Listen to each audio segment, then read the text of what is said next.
Au-delà du Grand Himalaya, au sud de la chaîne du Karakorum, s'étend le plateau haut et aride du Ladakh.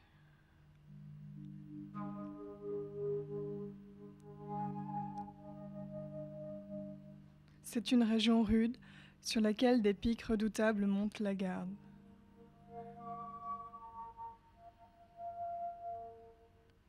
Ce désert, froid, à haute altitude, englobe une diversité saisissante de paysages, variant dans leur altitude depuis 2500 mètres à plus de 7000 mètres.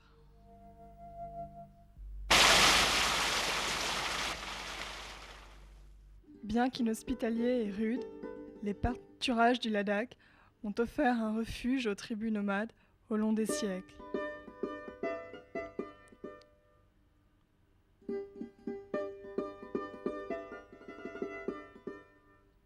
Les vallées fertiles le long du fleuve de l'Indus ont donné asile aux gens venus d'au-delà de l'Himalaya et de certaines parties de l'Asie centrale.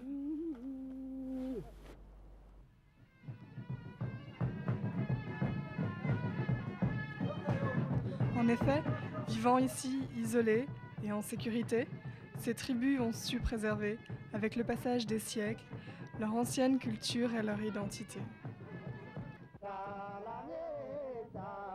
La tribu Gumpa, par exemple, garde encore ses traditions aryennes séculaires.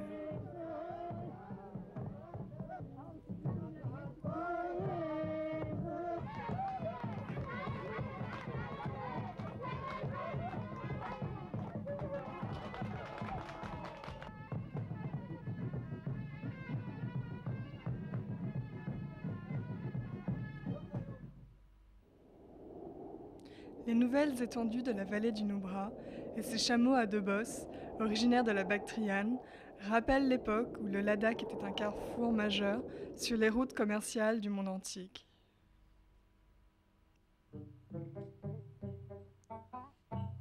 Ladakh veut dire littéralement « pays de nombreux cols ».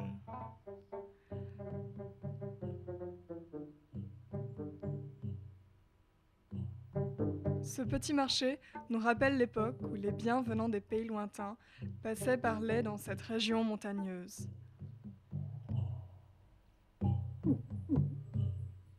C'était un centre important pour les caravanes voyageant depuis la Méditerranée jusqu'à Tashkent et Yarkand en Chine.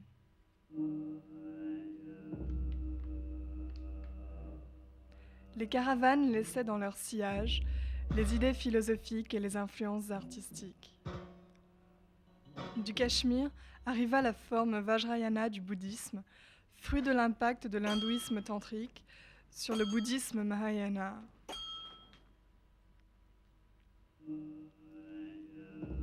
Le Ladakh devint un berceau où ces diverses traditions furent assimilées et nourries. De cette région, la forme évoluée du bouddhisme Vajrayana se dissémina vers d'autres pays asiatiques qui la pratiquent encore aujourd'hui.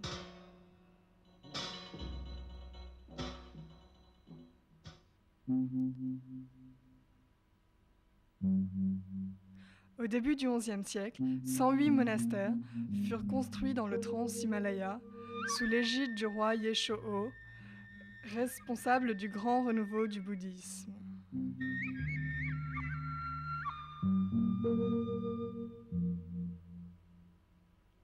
32 artistes furent invités du centre bouddhique du Cachemire pour faire dans ce monastère des peintures exquises.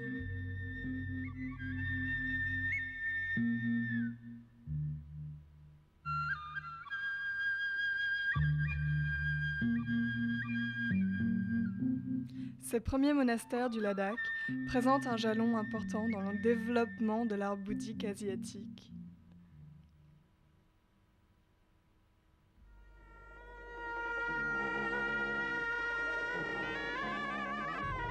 Au 8e siècle, le gourou Padmasambhava créa dans le Trans-Himalaya la danse rituelle monastique appelée Cham.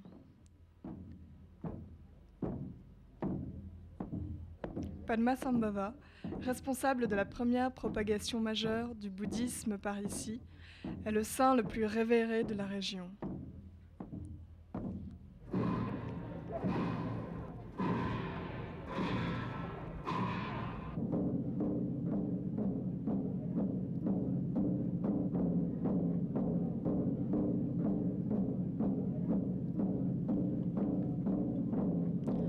monastère d'Émis, nous voyons les moines portant des masques dépeignant les divinités bienveillantes. En traversant les cols de Kortungala et de Peninsula, dans le lointain Zanskar, nous voyons le spectacle monté par la tribu dans le monastère de Karsha.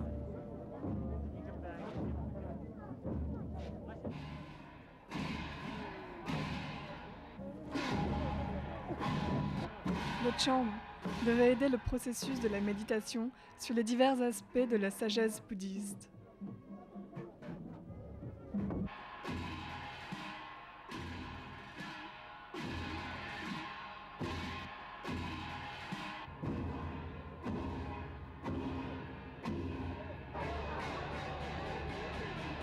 On trouve un cran d'humour dans la bouffonnerie des groupes masqués.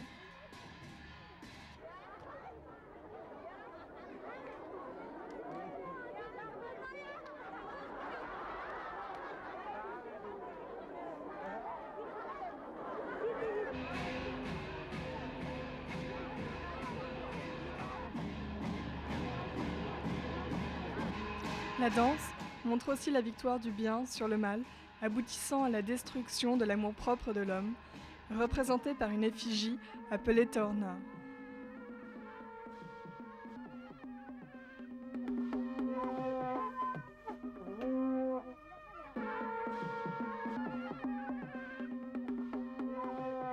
Le Ladakh n'est plus au carrefour des principales routes commerciales.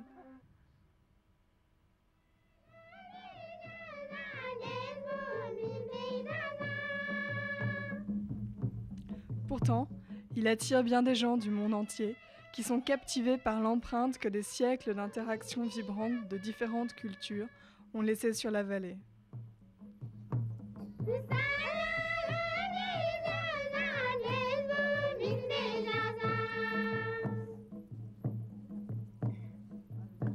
Les anciennes traditions de ce pays, sur un haut plateau, restent toujours vivantes chez cette communauté qui maintient la douce harmonie du mode de vie bouddhiste.